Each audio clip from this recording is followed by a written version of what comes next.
A talk on reality. Uh, and for starters, this is my aunt's honey that she made. She sent me some in the mail. I don't know if you can read that or not.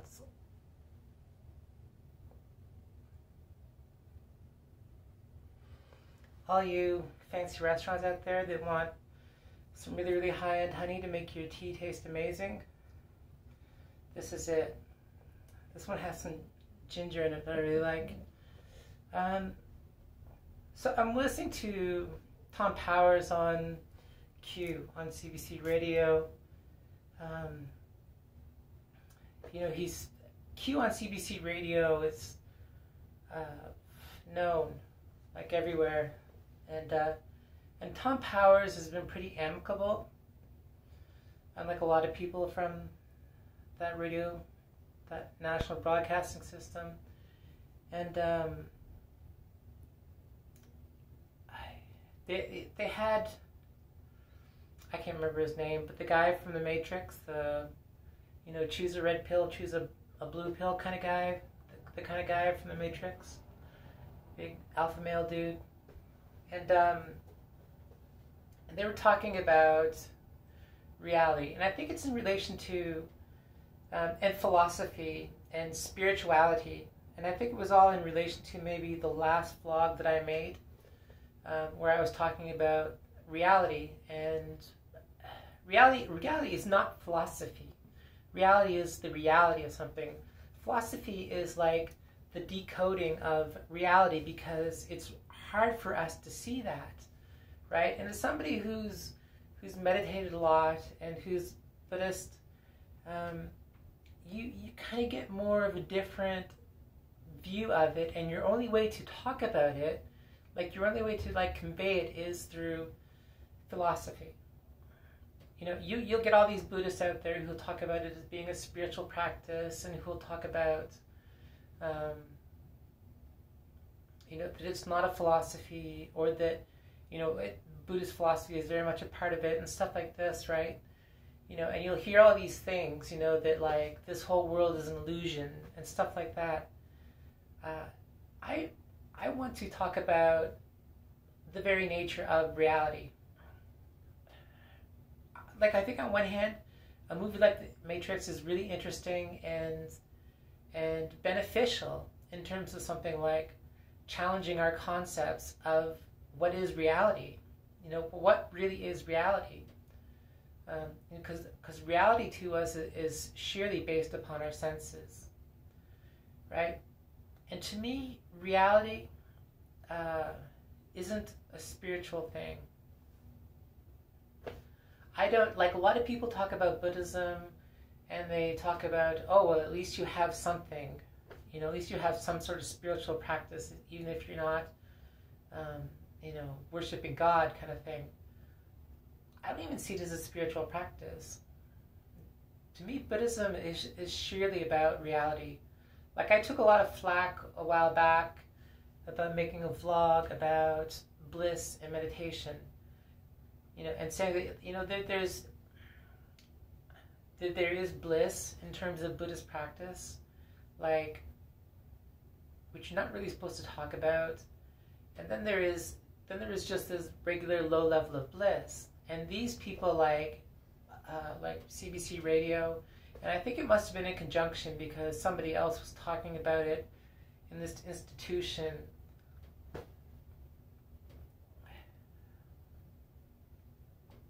that I was a part of, that I was a free agent part of, kind of thing.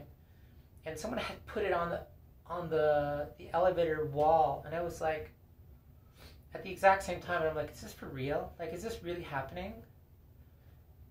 But it was.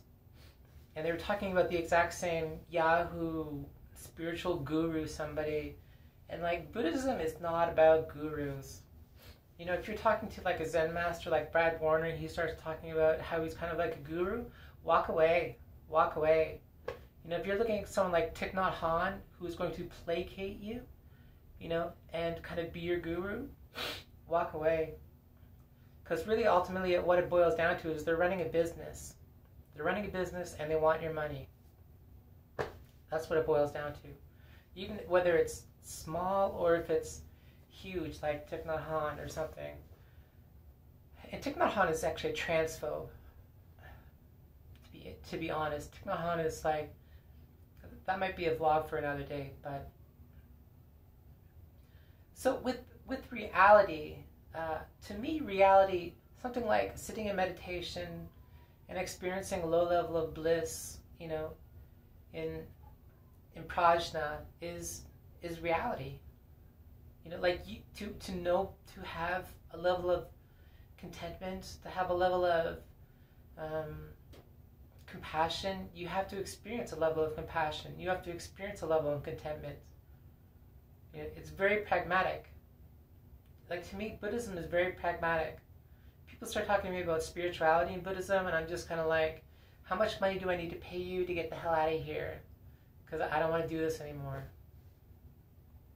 I had one Zen teacher talk about Christ as a bodhisattva, and I was pretty hard-nosed about it. I was like, no, you're going in the wrong direction. You're going in the wrong direction. I kind of mellowed out about it, and you know, maybe Christ was more of a Gnostic than a what people make him out to be nowadays. But I don't know. I wasn't there. You know, like, that's one of my very pragmatic points about Buddhism. You know, I feel like I can't prove. People talk about all the time whether or not Christ existed or not. And sometimes I apply, nobody ever really talks about whether Shakyamuni exists or not. And I don't know. But it seems to be like,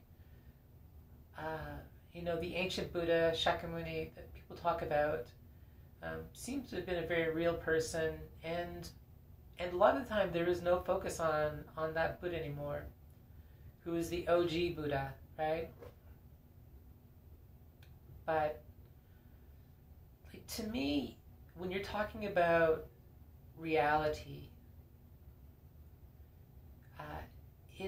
reality is largely based upon the senses,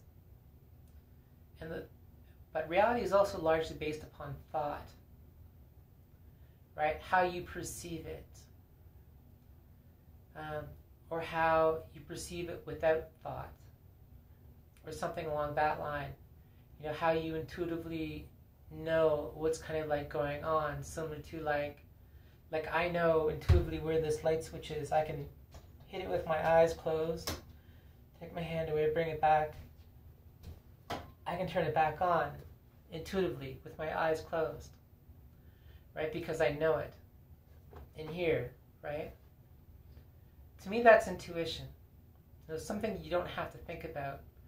You know, conversely, like, sometimes I think like things like a sense of like this, taking a drink of tea.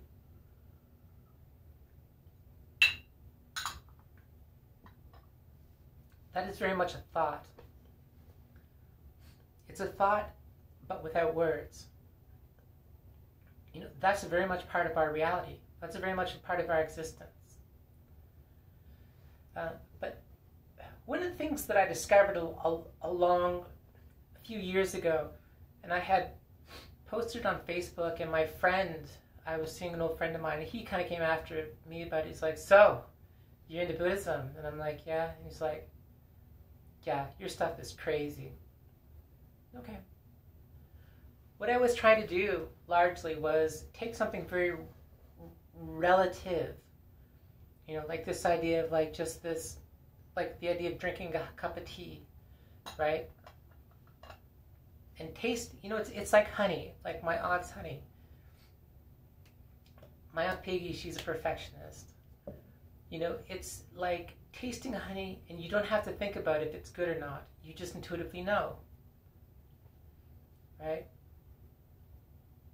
Intuition to me is very, very key in terms of reality, because a lot of the times in reality you're forced to discriminate in terms of what's real and what's not real.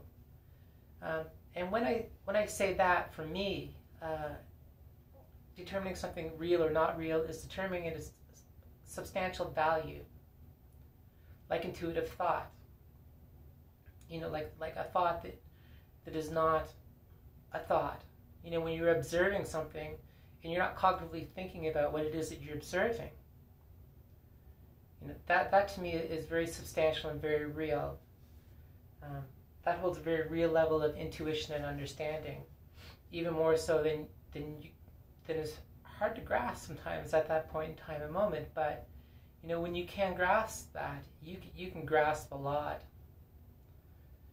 You can comprehend a lot in that single moment without even thinking about it. It's later. Like no thought and thought work in tandem. You have the no thought where you just, sometimes I call that being out of focus. You're very much in focus, but kind of like being out of focus, because that's the way how people think about it.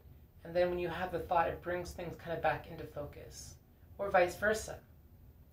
You're very much in focus. When you have a thought, then you're very much out of focus or something. But at the same time, but people comprehend it the other way. When you're very out of focus, when you're sort of thoughtless, when you bring the thought back in, it kind of like labels it. It's like a jar that says 3/4 inch nails. You now know a 3/4 inch nail. You now have a jar that says 3/4 inch nails, and you know where to find those 3/4 inch nails versus 3/4 inch screws. Right? Where your hand's fumbling around trying to grab one of these, you pick it up and you look at it and you go like, oh, okay, Phillips screw. That's about the right size. Let's try it. It's sort of like that. And that's very substantial. Like we really, really underestimate that. But that sort of thing is very, very substantial understanding. And so what happens is, like, I remember talking to my friend, and he was telling me about my thoughts about Buddhism in a very relative idea in relation to the absolute, like just like the idea of like drinking or tasting something, and then extrapolating upon that in a really very philosophical sort of way in terms of practice, is that you end up having to discriminate between what's real and what's not real. And so to me, what is real is what is a real substance. Hindus and in the Nordic religion, they do this kind of thing where they stop and they see something and they kind of contemplate it. Is this person real? Is this person not real? Kind of thing. Very old kind of sort of thing. And for me, I don't know if I'm that discriminatory, but for me, it's like,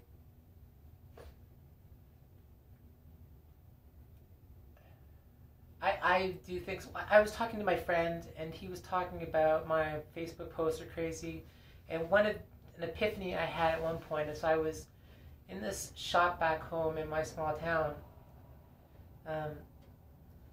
and this shop was a used clothing shop for the cathedral, and I walked in, I bought a pair of shoes because I was going to help my mother do some work in the garden or something, and I paid like $2 or $3 for this pair of sneakers that were used. I'm like, are you having a sale or something like that? Because I think maybe I'll come back and buy some more stuff. And she was like, no, we're just something to the effect of doing God's work. And I'm like, okay. And I just took the sneakers and I walked out the door and I went in the car and I was talking to Mom and I was like, well, why does she say that she's doing God's work? Do you understand that? And she's like, oh, well, this is part of like Christ's mission, and this used clothing store is in conjunction to the cathedral where they collect clothes for the used clothing store, and the idea of it being for people who are poor. And I'm like, and then it struck me. Then I was like, see, that is real. That is something of real substance. That's kind of like what makes the world go around, things of real substance. And so in that way, to me, to a Buddhist, in that way, to me, God is very real. Because I have to reach things through philosophy. I have to like accord with things through intellectual reasoning. or not in any way, shape, or form through intellectual reasoning. It's kind of like my two, mediums kind of thing. And so like, I wouldn't say that I'm Christian or something. I think a lot of Christians might disagree with that point of view. But I tend to think of things now in terms of what is substantial, what is not substantial, which is not really a spiritual thing. Well, I mean, it can be. It can be, right? Like, you can... I remember in the city I lived in before I moved here, there was this band that played in this dive bar, this punker dive bar, and it was an Alice Cooper cover band, and they played all the old Alice Cooper stuff. They strayed away from the Poison and stuff like that, but they stuck to like the old the old Muscle of Love record, and Killer and School's Out and stuff like that, like the old stuff that I really, really love, like the old Cooper that I grew up on and were as meaningful to me as like the Beatles, for example. And I used to love that show. I I didn't have to drink to go to that show to have a good time. I just went up right front. The front of the crowd, the front of the stage was kind of like crowded full of like Alice Cooper fanatics. They were all the same, and we just literally sang along word for word every song, right? And that to me was a very spiritual experience. I don't know, but at the same time too, it's also very substantial in terms of something like happiness.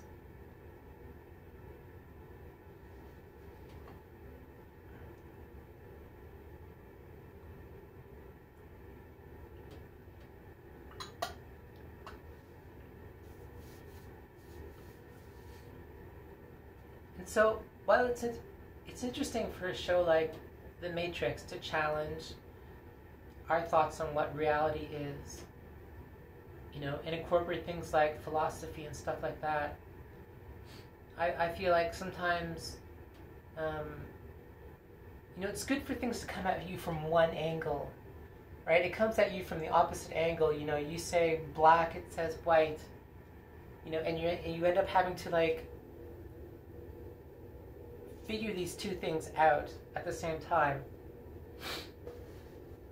And that's kind of like what The Matrix does with its concept of what reality is. Because one aspect of what reality is largely based upon our senses.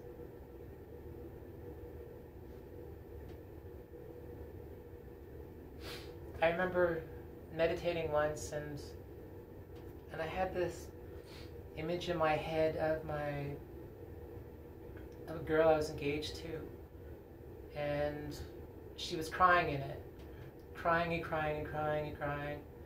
and I was just trying to I was waiting for this thought to go away, but it just came back, and she was like crying, and afterwards I was like, what is this trying to tell me? I couldn't figure it out, and so I decided I'm just going to give her a call. Or I emailed her, actually. I was like, hey, how you doing? And she was like, good, I'm getting married. And I'm like, she seemed very, very happy about it. It was the exact opposite. She finally found somebody who made her kind of coin to make her happy. And so, but to me that was very much reality at the same time. Experiencing it was, I was going through some anatomical kind of reflexes. My body was literally going through some anatomical kind of reflexes while I was experiencing that. And I had to walk back, and I was like, but that's not reality, right? This was something that I was imagining. Sometimes what comes to you in meditation is like a dream, and it's just sort of like an artistic reflection of maybe what's going on in reality or something.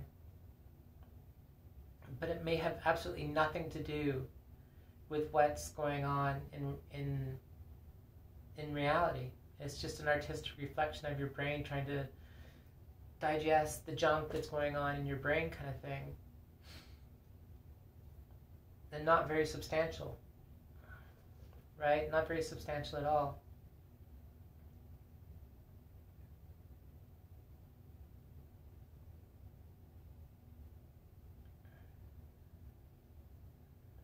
You know, but the level of bliss that you can sometimes experience in prajna, which is, there's nothing wrong with talking about prajna and the kind of bliss that you would experience. You know, you have to stand back and question yourself, is that real? Is it a real substance? Kind of. Because when you clear your mind and you have that level of and when I'm talking about level of bliss, I mean like something that's, you know, you have a level of contentment. I would compare it to a level of contentment. You know, sometimes I talk about the Buddha stroke where it feels like somebody's stroking their hand down the back of your spine, and kind of like the nerves of down your spine are kind of like lighting up or something like that from like the base of your neck down, and they call it the Buddha stroke. And it's just like a little bit level of bliss. Why it's there, I don't really know. You know, but you need to, but it's very substantial to sit in meditation and experience a level of bliss and walk away with a level of contentment, because something like a level of contentment is contagious. Something like a level of contentment, a level of compassion is contagious. That sort of tends to go viral. And also too, if you're sitting there and you're able to clear the thought in meditation, you know, you notice that like physical pain dissipates. Emotional, psychological, physical pain kind of all dissipates along with all of this discriminatory thought. You know, and you can make that very relevant to something like racism. Right? You can realize that when there's not this discriminatory thought, you know, you are no longer causing any form of suffering.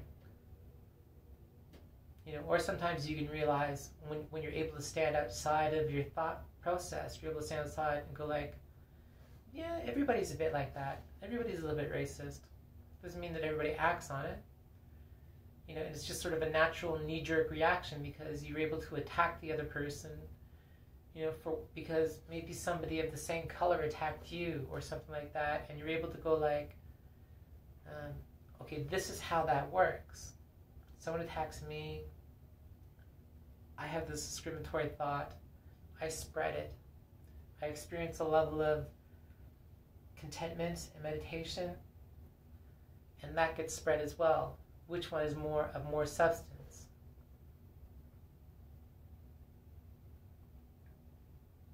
And so reality to me, which is not devoid of perception, not devoid of sensory perception and stuff like that, is based upon what is substantial.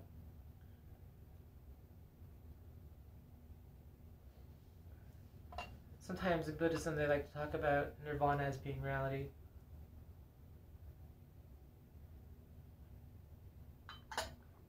Because perhaps that's very substantial. And some people call it chasing the dragon.